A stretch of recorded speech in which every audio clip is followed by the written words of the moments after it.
Lied Can Fly, podcast for contemporary art song. Hello and a warm welcome to Lied Can Fly, a podcast for contemporary art song.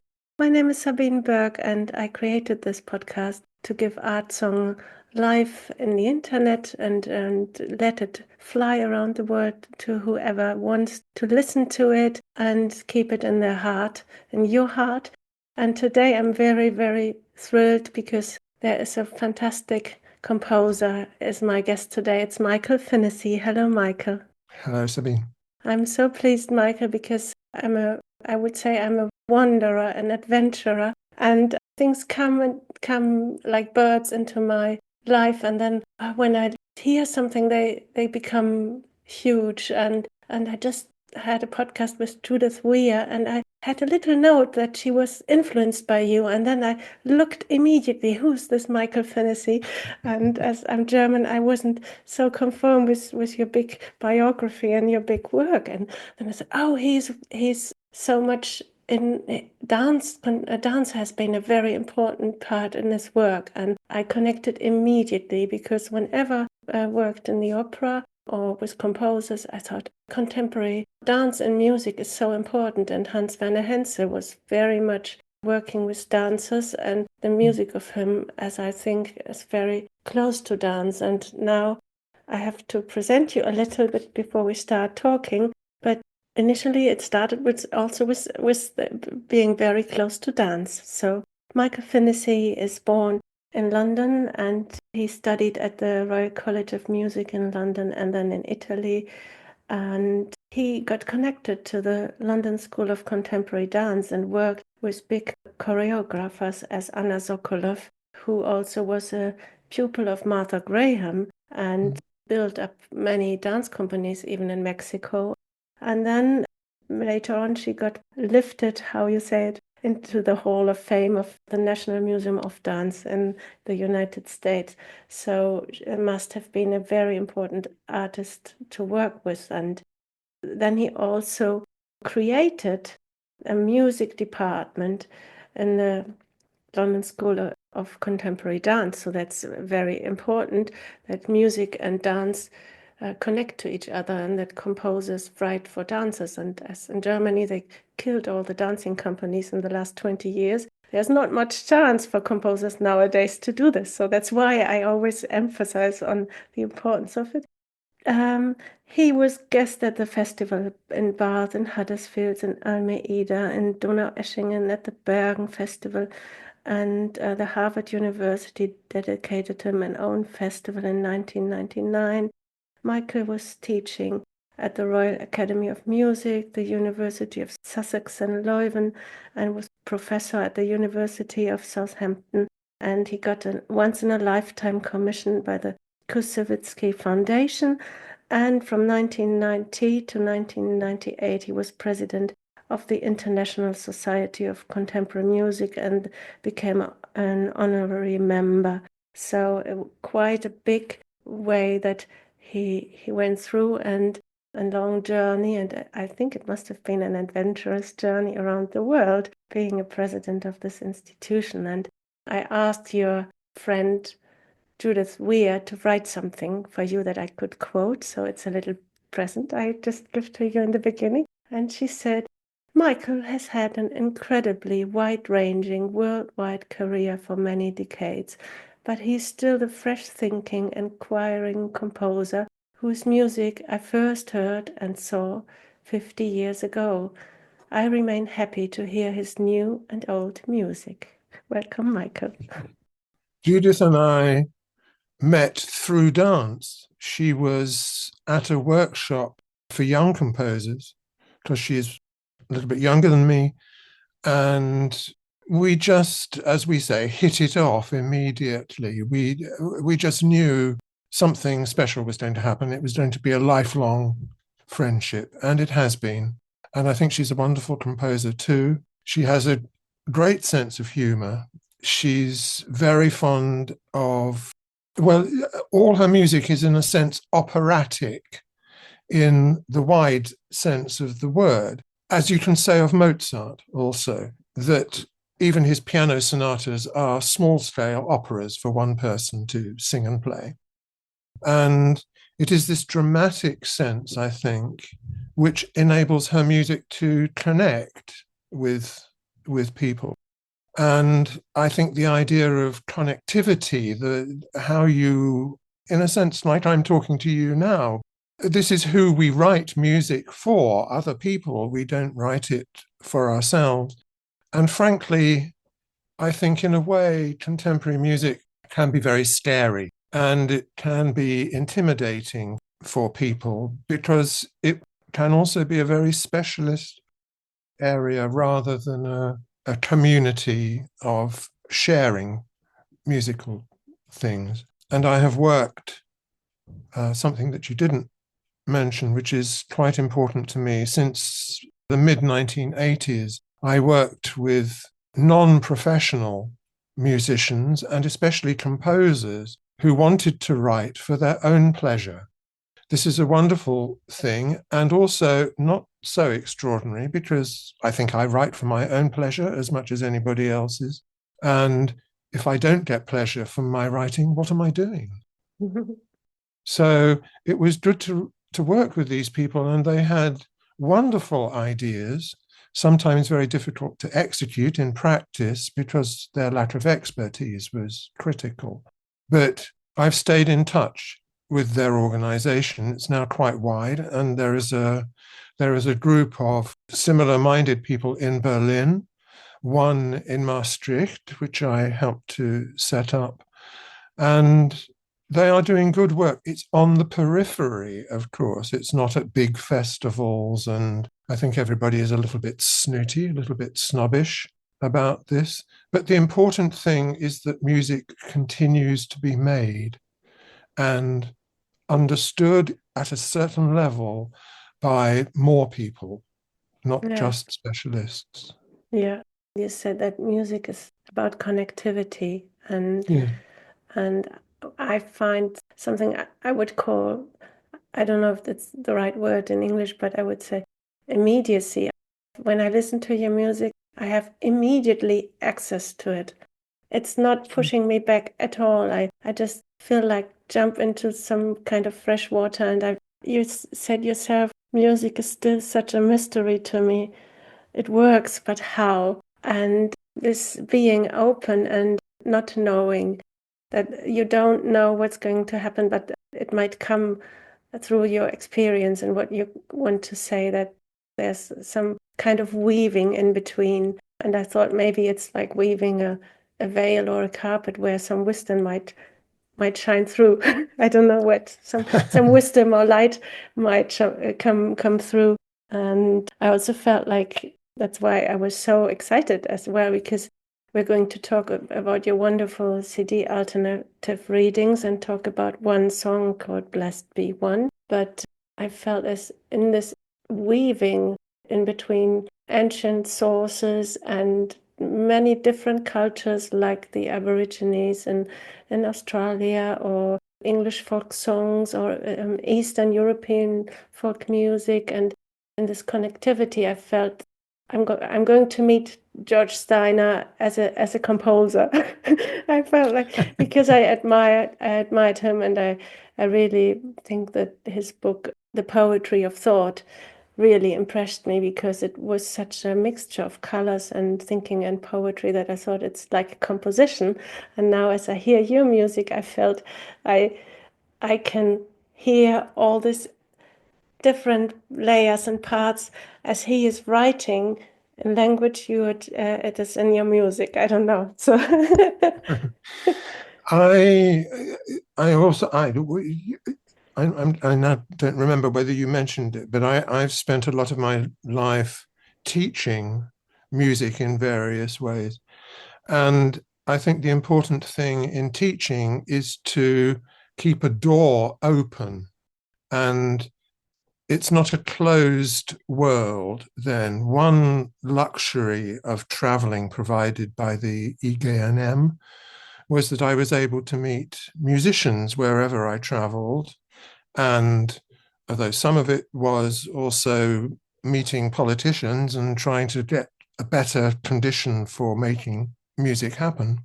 I was working also in Australia and met with Aboriginal musicians, the traditional music of a previous era of Australia before it was colonized.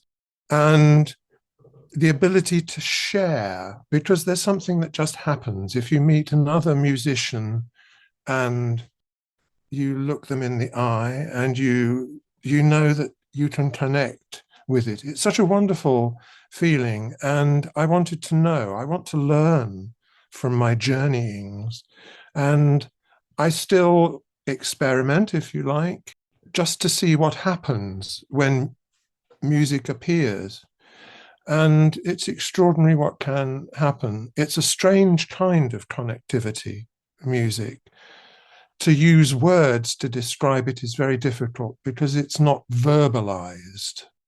Music is happening somewhere in here, but through here. But this is not very good for describing it. But that's the good thing about the podcast, that navigating through what we can't talk about is a huge adventure every time. It is. It is. Beethoven said exactly the same thing, that music cannot really be understood in a way that other things can be. It doesn't work in that way. Hmm. And I'm still puzzled by it, but it is an extraordinary medium. And last year there was a wonderful CD at Divine Art Records coming out, and it's called Alternative Readings. And the CD itself is also very like a composition. So you've got the same piece in the beginning and in the end, and it's performed 2 times, but it's completely different in its saying. So that's a very good example that it's always in the moment, something is happening between those musicians and you can't really fix it. There's no frame you can put around it. And you also said that David Hockney was very important for your work. Was it also his inventive way of composing his paintings? Yes, I discovered Hockney when I was in my mid-teens, and at many schools in England now, there is no music. And so I didn't have access at a time when I desperately needed some kind of aesthetic guidance. And so I turned to visual arts. And my father was a photographer, and he documented the rebuilding of London after the war. And he taught me to look beyond what I see into what is there at a deeper level of engagement with visual information. And it was an important lesson, I think, which came for me, could have come from anything, could have come from literature, of course. People, I think composers like Boulez, for example, were very much influenced by literature. But for me, it was visual art. And Hockney was not that remote in age from me. He's probably 10 or 15 years older than I am. I went to his first major exhibition in London, and the other painter who was important for me at that time, still is Robert Rauschenberg, because Rauschenberg is very inclusive. He takes a lot of risks, some of which don't really work for me. And I think that's a good way to make art, just to play with it. And one finds less of that in music, as far as I could find at that time. Less immediacy, less humanity in music. This was the 1960s, 1970s. England had finally caught up with 12-note technique, and all this apparatus that you had to engage with was really as bad as the way music was being taught in the music schools at the time, which was all about Palestrina. And Palestrina is a wonderful composer, amazing composer.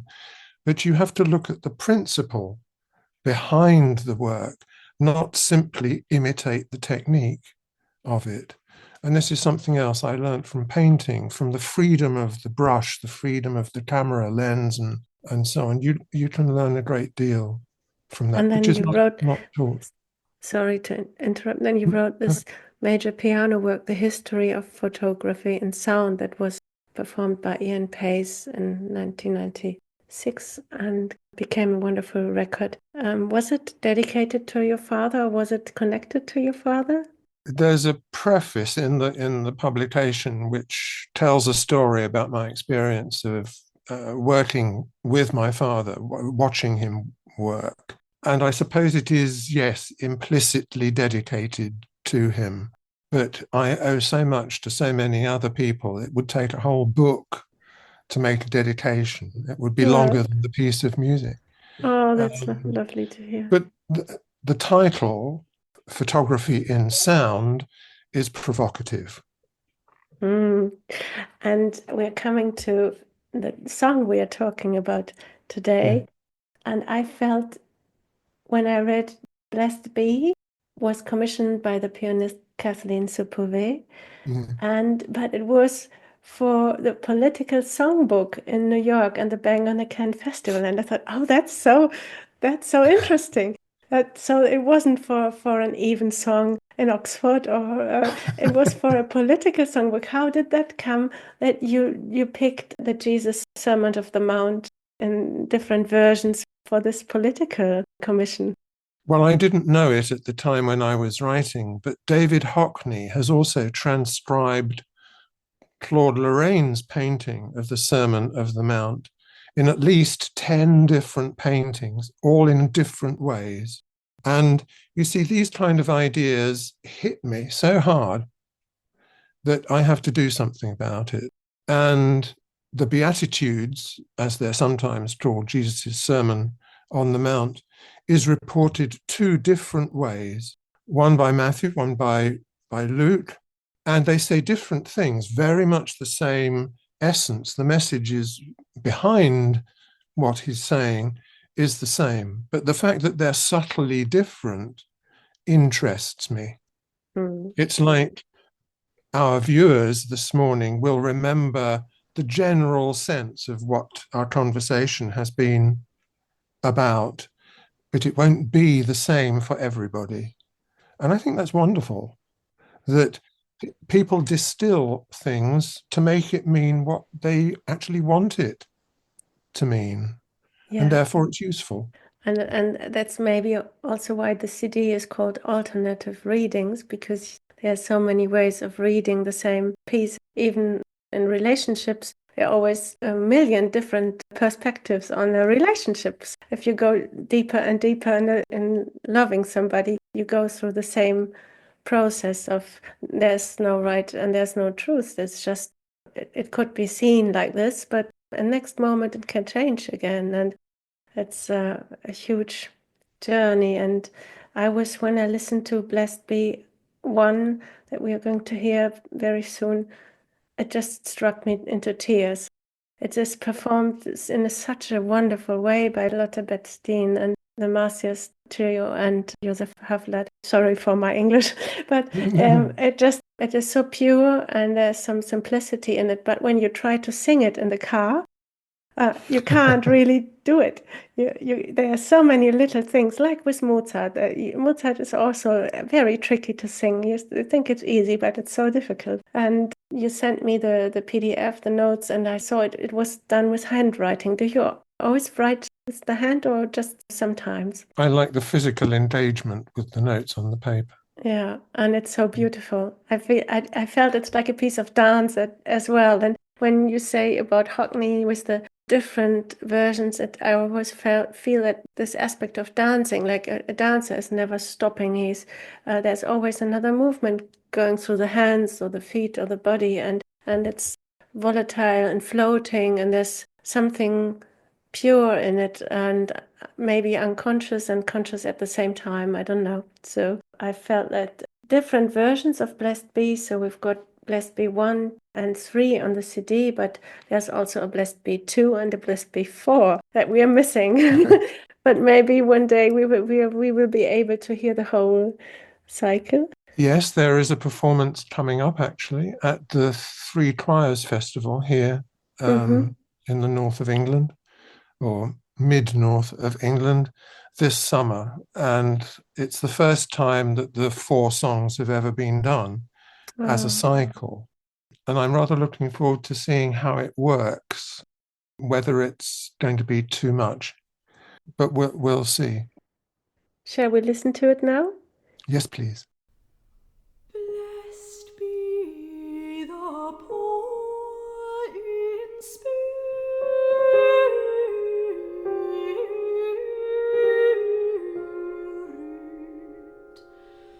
for theirs is the kingdom of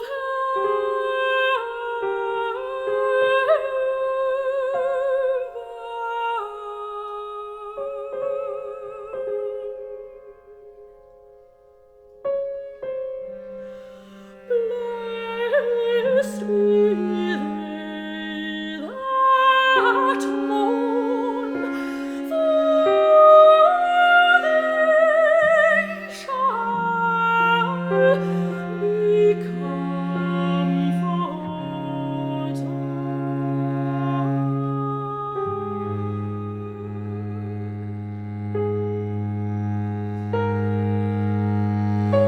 Blessed be the meek, for they shall inherit the earth.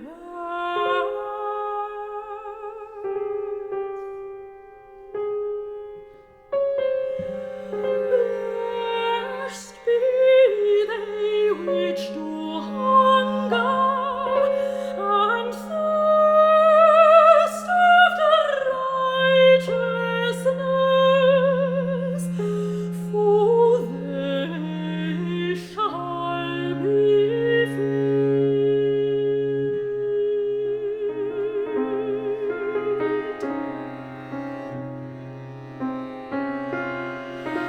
Blessed be the merciful, for they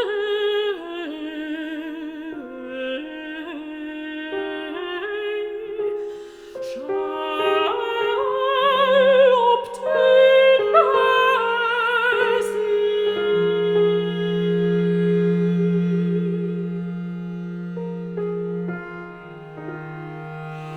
Blessed be the peacemakers, for they shall be called the children of God.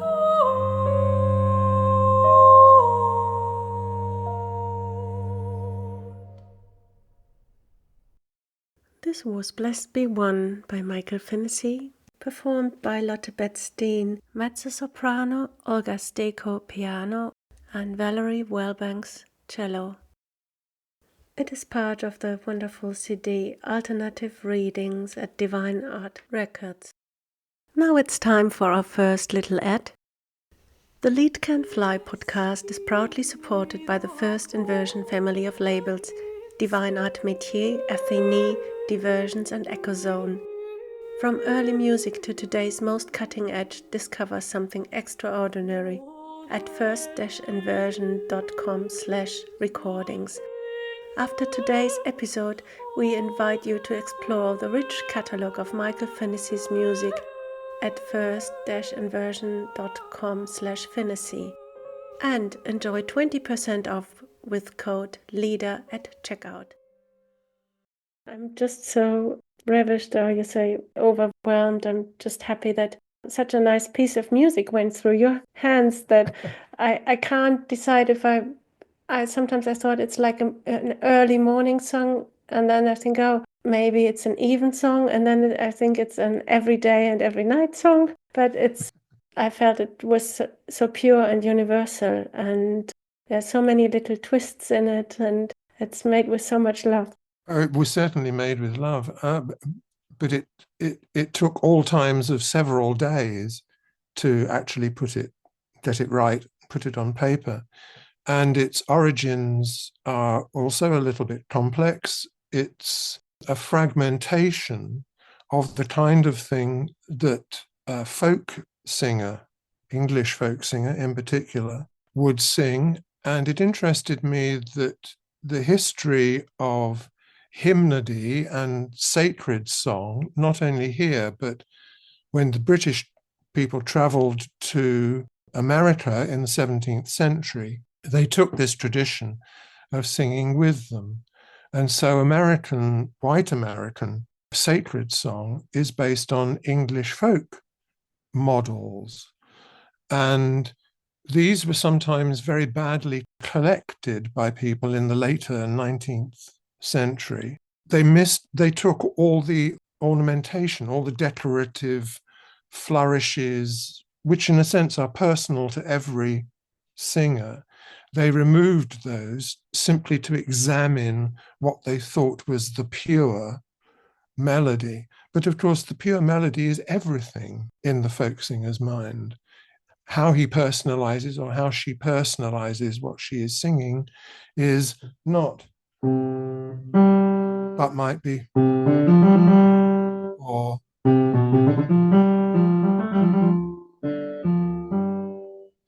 it could be long or short, but that kind of thing is what fascinated me. And the piece is a kind of cut up of different traditions and what I think are generic style fragments of melody.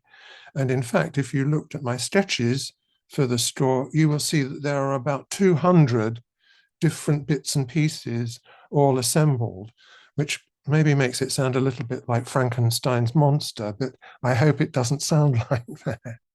If you find underneath the basic melody, then you can improvise your own melody. You can.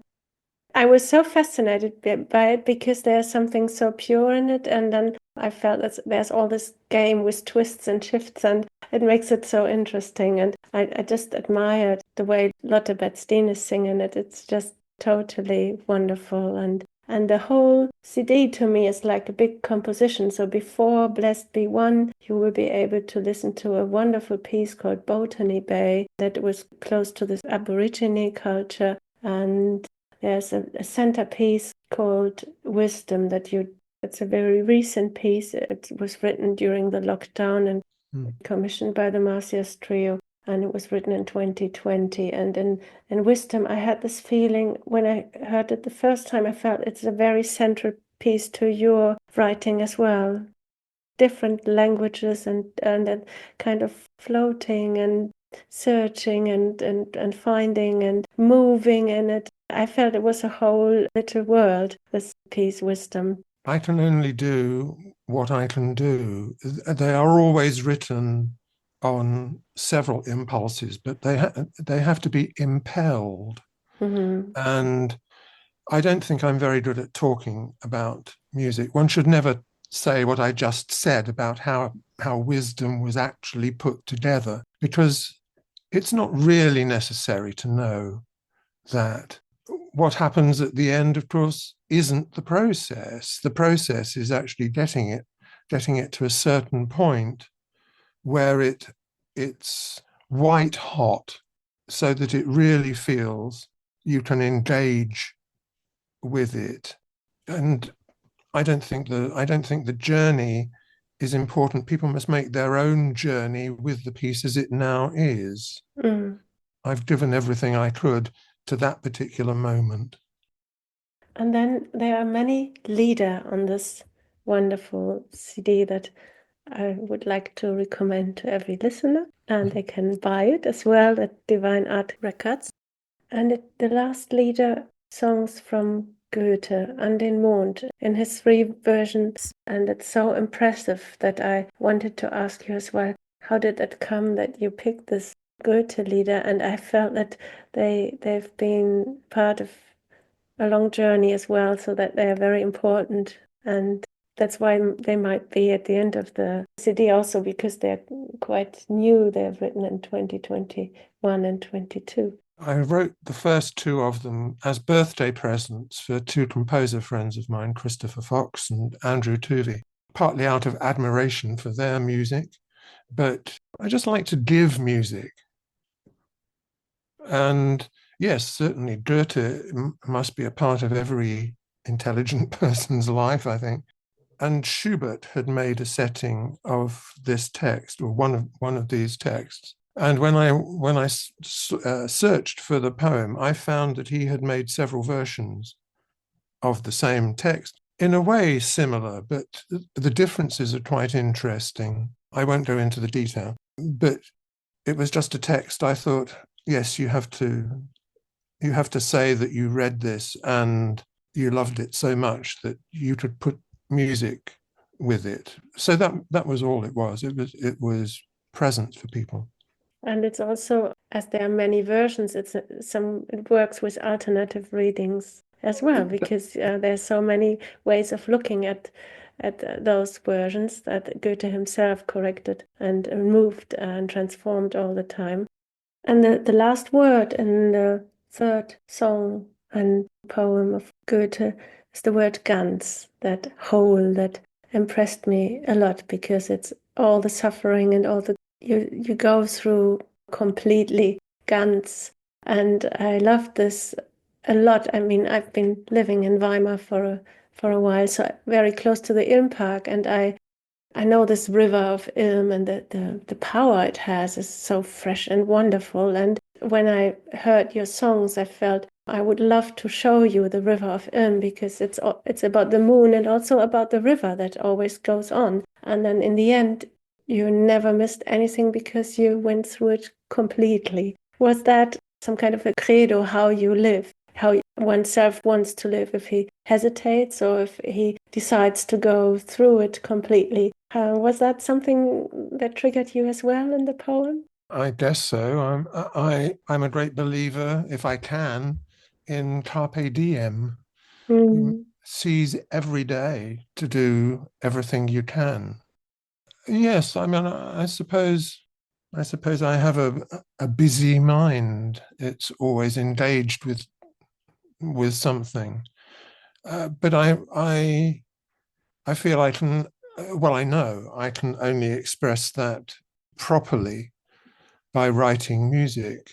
Or writing is a strange word to use about what one does, because it's, in a sense, the thoughts need focusing, and there are other things that happen when you write, a lot of critique on the moment itself. And it can be quite frustrating. You lose a lot of information because of the speed of the hand is so slow to make a note. And because also when you choose, which you might think is intuitive, if you choose a particular symbol, a quarter note or a half note or a 30-second note, the sound is always going to be the same. It's always going to be that pitch, but how do you write the note? And every note that you make a decision about will then imply something else to the next note that you put down on paper. So if you choose a 30-second note, the next note is less likely to be a whole note. It will be another 16th note, or do you understand? I mean, it's a sort of, one is transcribing life all the time as it happens.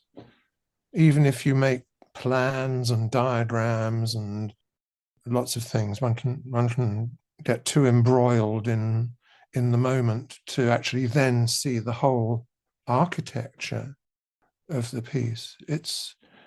Well, that's why one has teaching, I think, because you can get some sort of guidance and advice, the same way as a builder needs to know how to lay bricks properly, otherwise the wall falls down. It's both practical and also visionary. And a physical process as well. Very important. Yes, it is.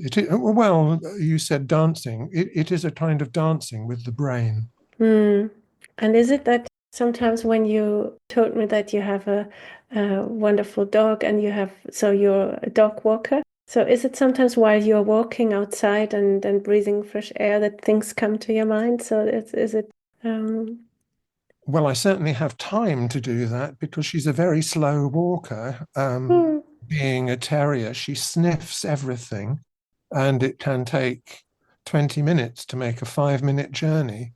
So, yeah. yes, I do have time to think, but I'm also trying to steer her in the right direction and make sure she doesn't get run over by the traffic. And she's at her best, and I do my best thinking if I'm walking on the beach by the sea, because the sea has a wonderful rhythm, and she's very happy doing her own thing on the beach. So, yeah, sometimes I do.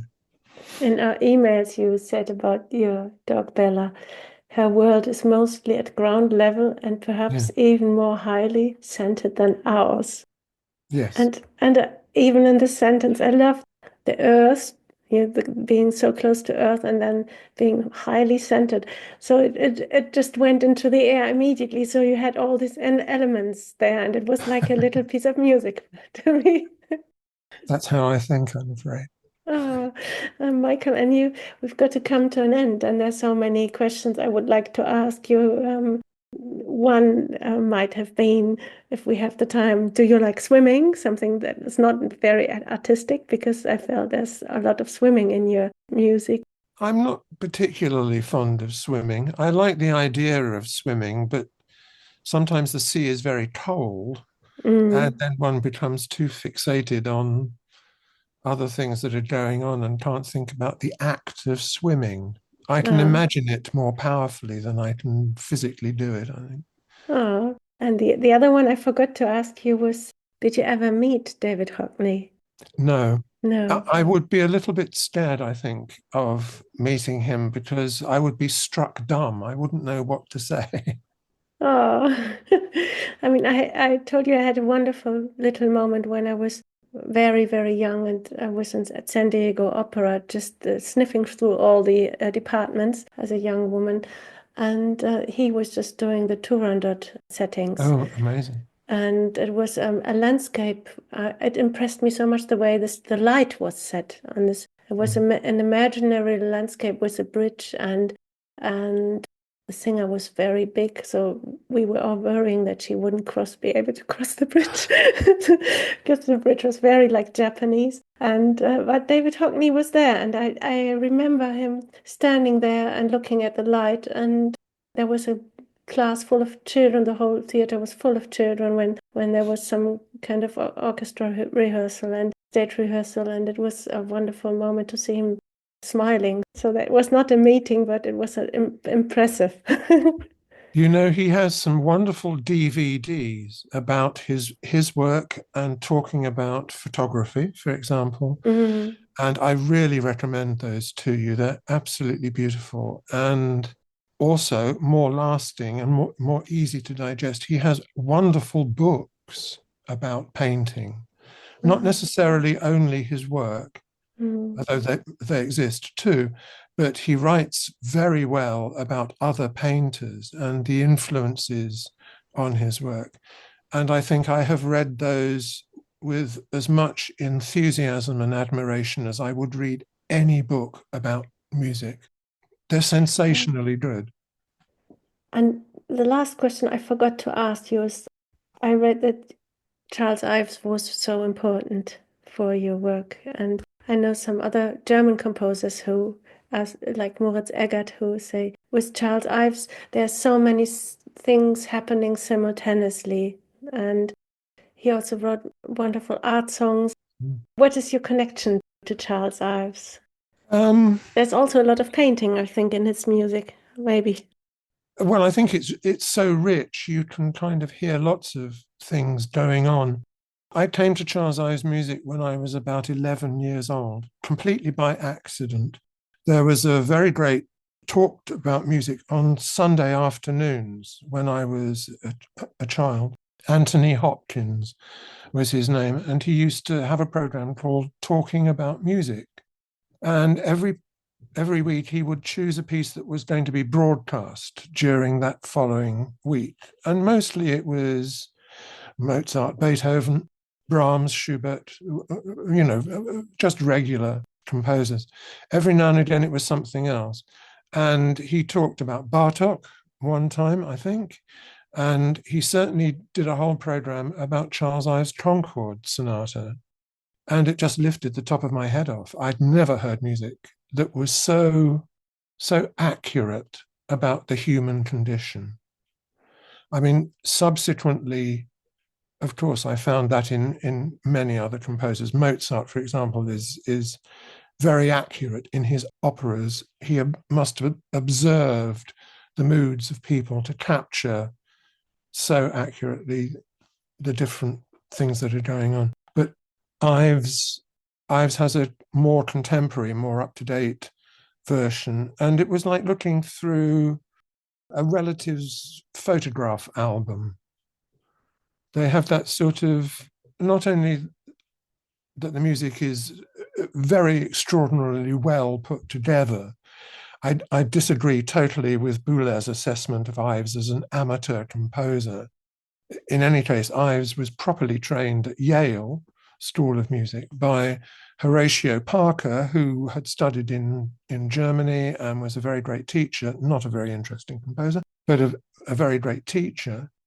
And I think Ives' music has an immediacy that is very touching in a way that quite a lot of other music is not. I'm not interested in music as technique particularly. So many different layers come together and you can't really fix it. So it is not Yes, it's strict. It is so free. And what I felt during my research that there's a lot of freedom and twists and, yeah, as you say, alternative readings. So there's no fixed approach on it, and at the same time there's a connectivity of everything. I guess so. I mean, I probably respond to it emotionally as much as I do technically. It's like talking to you. I don't know what he's going to say next, but I engage with that, and it's always interesting. So there's always something happening. Yeah. And I can listen to it hundreds of times. I mean, the songs I must have listened to dozens and dozens of times, and they're always completely fresh. Oh, thank you, Michael. So there's a lot going on. I hope we continue this conversation in emails, because I hope so too, because every podcast, I don't know what's going to happen next. So in the end, it's also some big adventure, like going on the sailing ship, and you don't know where the podcast will end. The only thing you know is after 40 to 50 minutes, it will be ending. Spontaneity is very important. The real you is the more interesting one than the one that makes notes. I found very quickly teaching that I couldn't teach from notes. I amass all this information before a lecture, but when I give a lecture and I've got the notes in front of me, I just close my notebook, because nothing's happening. And I did a talk the other day at the church for people who were not musicians but wanted to know what a composer does. And I made hundreds of notes looking up all these people that had written anything at all about composition and composing and da, da, da, da. And at the talk, I just had to put it on one side and improvise. And they said at the end, "Oh, you gave so much of yourself." And I think that's, what else can I do? So it was enough. I'm so thankful. It has been a wonderful journey, and to the end of the year, there will be new CDs coming up, because you're going to be 80 next year. So there's a lot going on at the moment, especially at Divine Art Records. And I just can say thank you so much for giving me this interview. And I forgot to tell you that there's one book about you, Uncommon Ground, the music of Michael Finnissy, and it's worth €851 at the moment on Amazon. €851 for the second-hand version. So I hope that maybe for your 80th birthday, this book will be having you. I don't know what's going to happen. I mean, the usual things, possibly when I'm not planning anything.